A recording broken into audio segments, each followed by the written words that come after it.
안녕하세요. 잠들지 못하는 이 밤, 당신을 위해서 책 읽어주는 남자 아크입니다. 오늘까지 해서 신시아 라일런트의 단편선 마지막 시간이 될 것 같습니다. 마지막으로 읽어드릴 글의 제목은 그가 마땅히 누려야 할 권리입니다. 들어보시고 마음에 드시는 분들은 채널 구독하기와 영상의 좋아요 버튼 한 번씩 눌러주시면 저에게 굉장히 큰 힘이 될 수 있을 것 같습니다. 하고 싶은 말씀이 있으신 분들, 바라는 점이 있으신 분들은 영상 아래 댓글로 참여하시면 되겠습니다. 지금부터 읽어드리도록 하겠습니다. 그가 마땅히 누려야 할 권리. 그는 평생 석탄 트럭을 몰아왔는데 광산이 문을 닫아서 더 이상 일이 없게 되자 트럭 기사 식당을 드나들며 젤다와 척에게 이야기를 걸거나 가끔은 노인들에게 커피를 사주거나 했다.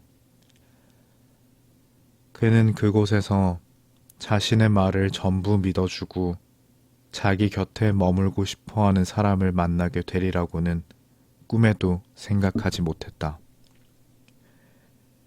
그의 이름은 보이드였는데 식구가 5인 가정에서 2형 밑의 셋째로 자란 결과 언제나 3번째라는 태도를 지니고 있었다. 아무도 3번째로 들어오는 사람은 기억하지 않는데 그건 올림픽에서도 마찬가지이다.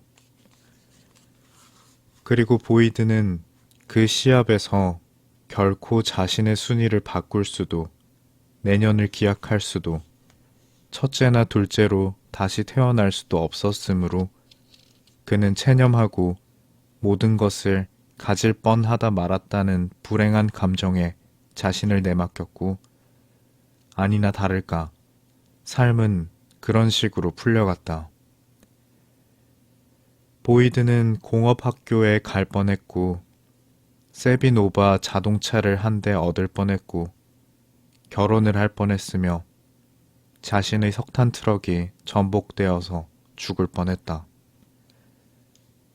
보이드는 마지막 일에 대해서는 불만이 없었다.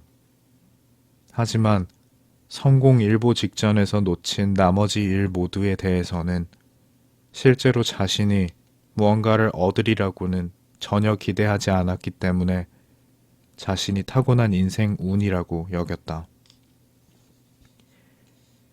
트럭 기사 식당에서 보이드는 무엇인가를 얻었고 이 이야기는 그것에 대한 이야기이다.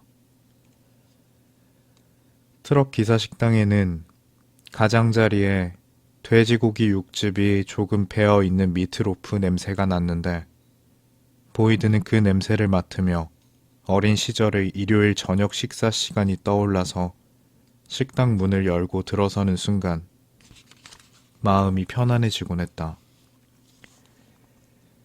광산이 문을 닫아 일이 없어진 그 즈음에 기사식당은 그에게 위안이 되는 장소였다. 수석 웨이트리스인 젤다는 여러 해 동안 오전 5시면 보이드에게 엄마처럼 커피를 내줬다.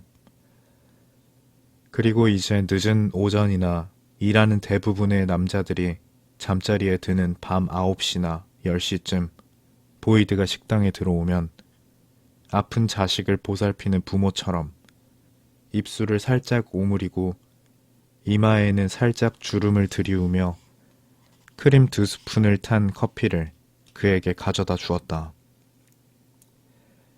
실제로는 두려웠기 때문에 그 어느 때보다 더 두려웠기 때문에 보이드는 자신의 상황에 전혀 마음을 쓰지 않는 척했고 잠시 가라앉지 않고 떠있기 위해 커피와 구명밧줄 같은 젤다의 얼굴을 보고는 했다. 때로는 그가 식당에 너무 늦게 와서 그리츠를 먹을 수가 없었는데 그러면 주방의 척이 보이드의 마음을 읽고 그만을 위해서 재빨리 그리츠를 조금 만들어서 뜨거운 상태로 내놓았다. 젤다가 튼튼한 손으로 보이드에게 그리츠를 갖다 주었고 그 덕분에 보이드는 한결 편하게 숨쉬고 조금이나마 웃을 수 있었다. 그리고 마음 편하게 주위를 둘러보며 그 식당에 누가 있는지 볼 수 있었다. 어린 시절의 보이드는 늘 사람들을 관찰했다. 그가 가장 안전하다고 느낀 순간에 예의에 어긋나지 않을 정도로 빨리 시선을 옮기되 뭔가를 포착할 정도로 충분히 쳐다봐도 알아채지 못하는 그에게 별로 주의를 기울이지 않는 사람들로 가득한 방 안에 있을 때였다. 트럭 기사 식당은 관찰자에게는 완벽했고 보이드는 포마이카 칠을 한 작은 녹색 테이블에 앉아서 커피를 조금씩 마시면서 거의 무아지경에 빠져 등대에서 빛이 나오듯이 식당 정문부터 시작해 다른 테이블들로 이리저리 눈길을 돌렸다. 자기 앞에 보이는 것 외에는 세상에 있는 다른 어떤 것도 생각하지 않았다. 비록 처음에는 보이드는 그런 줄 인식하지 못했지만 그가 어느 아침에 본 것은 정말 금메달감이었다. 그가 본 것은 꼬마 남자아이를 데리고 온 젊은 여인이었다. 꼬마 아이는 높은 의자는 안 맞고 보통 의자에 앉으면 너무 푹 꺼지는 아이들을 위해 금전 등록기 근처에 젤다가 마련한 유아용 파란색 보조 의자에 앉아 있었다. 아이는 그날 사과 소스와 코티지 치즈를 자기가 직접 떠다 먹었다. 그런데 젊은 엄마는 아이를 닦아주는 걸 잊고 우유를 조금씩 들이키며 14번 고속도로 쪽으로 난 창밖을 오래도록 내다보고 있었다.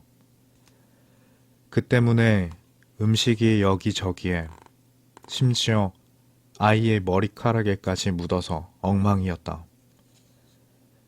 젊은 여인의 입은 마르고 창백했으며 눈동자는 그토록 젊고 예쁜 사람에게 그리고 독창적인 손님의 엄마에게 어울리지 않는 지친 기색이 역력했다. 보이드는 예의는 까맣게 있고 그리고 아무튼 그녀가 창밖을 내다보고 있었으므로 그녀와 아이를 불타는 마음을 품은 사람처럼 혹은 개척지에서 사슴을 바라보거나 달을 바라보는 것처럼 뚫어져라 쳐다보고 있었다. 보이드가 시킨 달걀 요리를 젤다가 손에 들고 걸어오는 바로 그 순간 두 가지 일이 벌어졌다.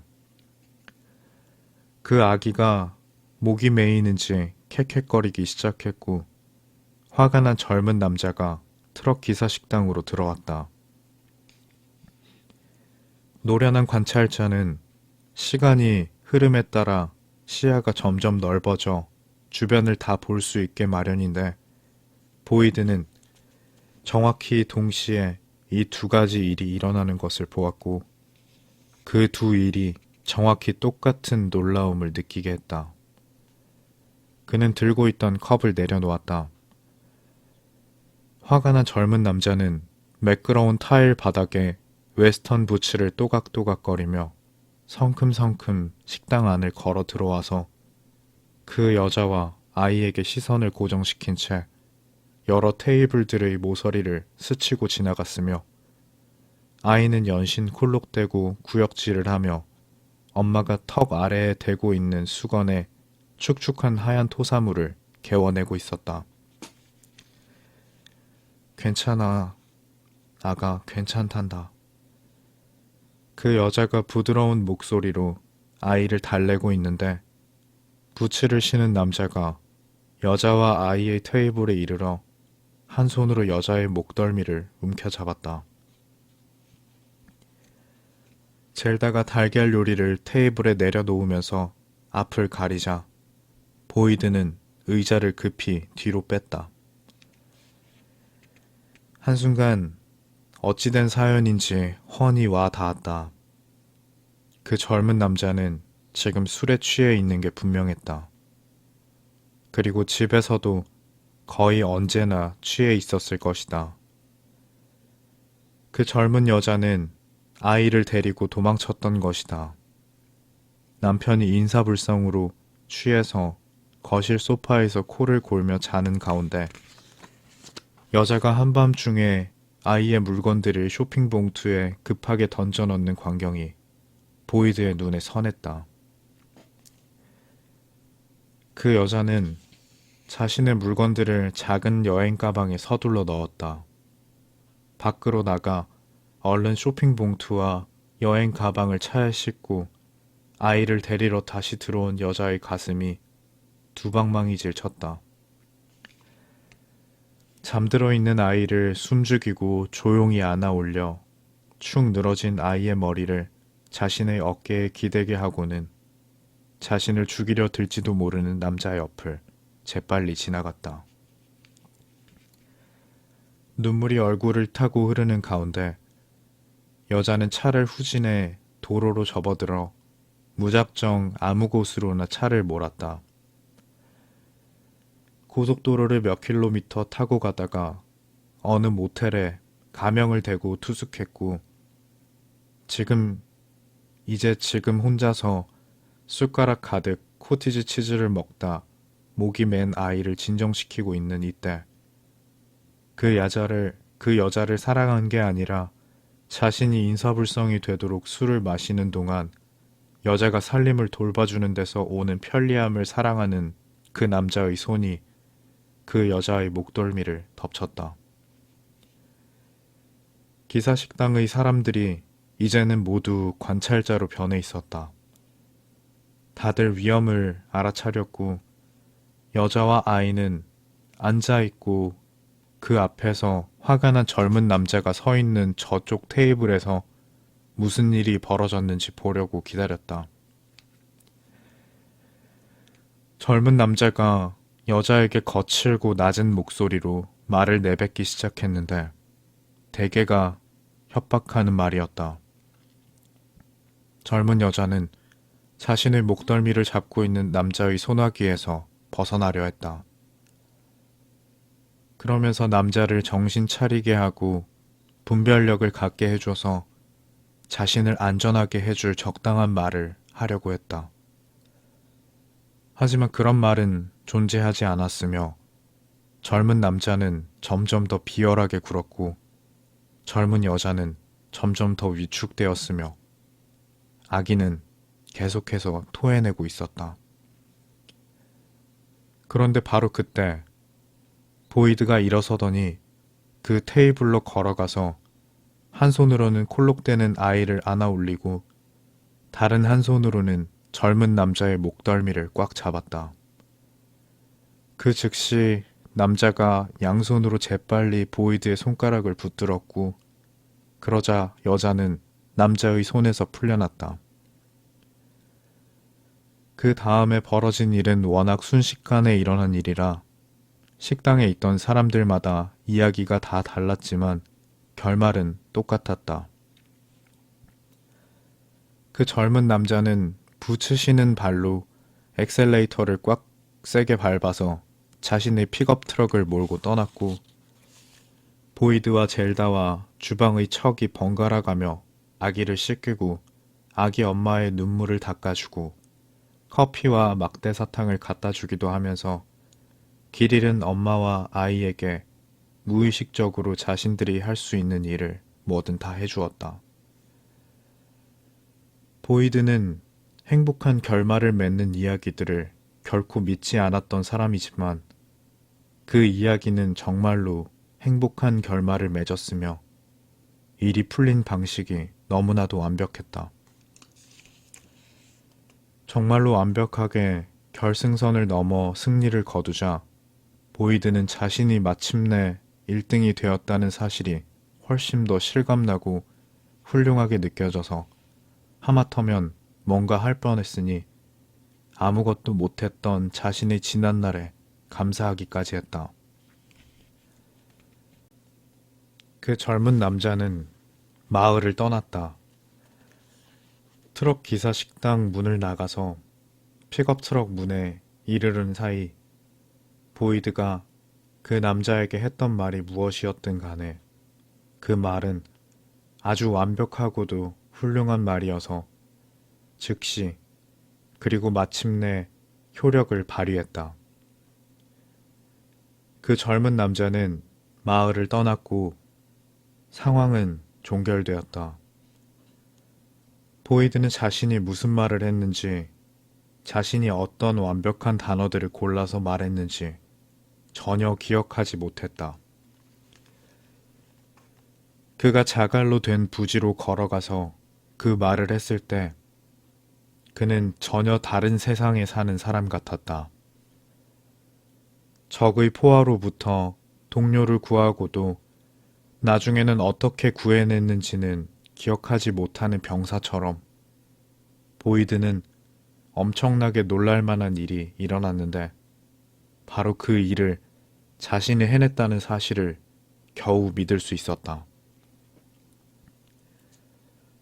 보이드는 트럭 기사 식당으로 되돌아가서 자신이 달처럼 바라봤던 그 여인에게로 갔고 그때부터 정말로 엄청나게 놀랄 만한 일들이 줄줄이 일어나자 차츰 그런 일들에 익숙해지게 되었다. 그러면서 그런 일들을 기대하게 되었고 마침내 모든 일이 술술 풀려서 이제는 이게 그의 삶의 방식이며 여기에 존재하는 것들이 자신이 마땅히 누려야 할 권리라고 느끼게 되었다. 그날 보이드는 여자와 아기를 자신의 작은 집으로 데려갔다. 그는 소파에 쌓아둔 신문들을 전부 치워 그녀가 앉을 공간을 마련해주고 안쪽 방 침대에 올려놓았던 역사책들을 전부 치워서 아이가 낮잠 잘 곳을 마련해 주었다.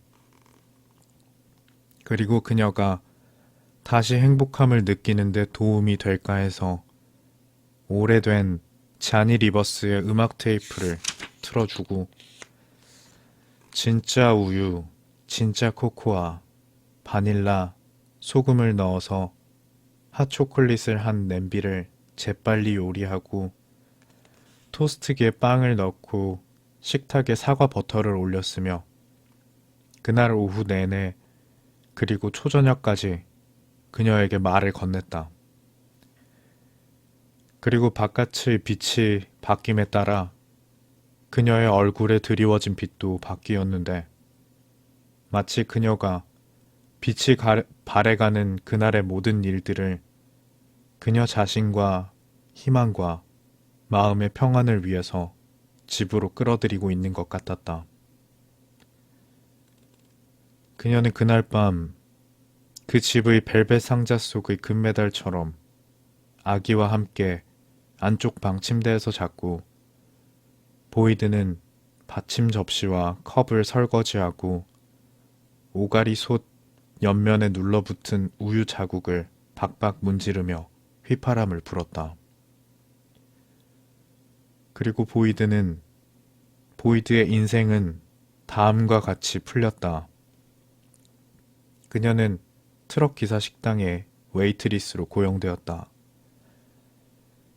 그녀는 자신의 일을 몹시 마음에 들어했다.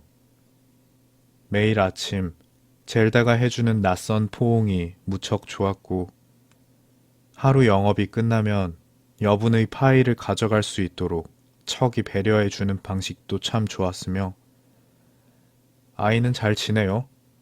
하고 매번 물어봐주는 손님들이 정말 좋았다. 보이드는 주택 도색공과 사이좋게 지내다가 자신이 바깥에서 높이 올라가는 것과 다른 사람들과 어울리는 것을 좋아한다는 사실을 알게 되었다.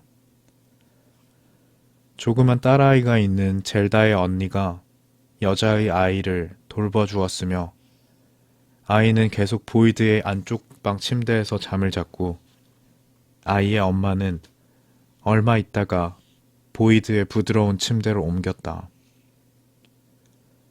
보이드는 자신의 작은 집의 모든 방을 하얀색으로 칠하고 안쪽의 아이방 창문에 프리즘을 걸어두었는데 태양이 마당 옆으로 굽이치며 나아가는 매일 5시 무렵이면 잠든 아이의 머리 남쪽 벽에 크고 빛나는 무지개가 후광처럼 드리웠고 그러면 그 방 전체가 평온하고 완벽하며 완전해졌다.